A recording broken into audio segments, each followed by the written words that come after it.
ఇగో ఆశ్రమం ఉన్నా లేకున్నా ఊకుకే లైట్లు వేసుడు బంద్ చేయర్రి. అర్ధమరాత్రి దాకా టీవీ చూసుకుంటా కూర్చుంటా అంటే నడవదు. మళ్ళా ఎండాకాలం కదా అని పొద్దంతా కూలర్లు వాడారు. ఉత్త పుణ్యానికి బిల్లు కట్టాల్సి వస్తుంది. మళ్ళా ఇయాలనే మొదలు కాబట్టి ఓ 4 రోజులు ఆగి గ్యాస్ బుకింగ్ చేస్తే 450 రూపాయలు మిగులుతాయి. గిట్లనే లెక్కలేసుకుంటుండొచ్చు చాలా మంది. ఎందుకో తెలుసు కదా.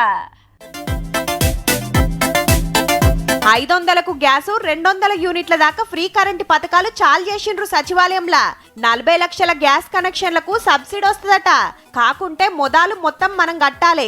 48 గంటల్లా మన అకౌంట్ లా పైసలు పడతాయి. దీనికి తెల్ల రేషన్ కార్డు ఉండాలి. 3 ఏళ్ల సంది మనం వాడుతున్న సిలిండర్ల లెక్క తీసి ఎన్ని నెలల కొట్టి అవసరం పడుతుందో దాన్ని బట్టిస్తారు. శ్రీమతి సోనియా గాంధీ గారు ఏదైనా మాట ఇచ్చిండ్రంటే అది శిలాశాసనం. ఆ శిలాశాసనాన్ని చరిత్రలో సువర్ణాక్షరాలతో లిఖించదగే విధంగా మా ప్రభుత్వం అమలు చేసి తీరుతుంది. ఇక 200 యూనిట్లు కాల్చేటోళ్లకు కరెంటు ఫ్రీగా మీటర్ చూసి 0 బిల్లు కొడతారు. ఎకాన కట్టాల్సిన పని లేదు.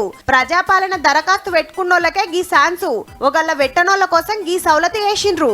నేరుగా మండల కార్యాలయానికి వెళ్లి మీ ప్రజాపాలన అధికారి ఎక్కడ ఉంటాడో అక్కడికి ఇస్తే దాన్ని వెంటనే ఎంట్రీ చేసి వారికి కూడా ఉచితంగా. కొత్త గవర్నమెంట్ రాగానే ఆర్టీసీ బస్సుల ఆడోళ్లకు ఫ్రీ ప్రయాణం షురువైంది. ఆరోగ్యశ్రీ పద్దు 10 లక్షలకు పెంచిండ్రు.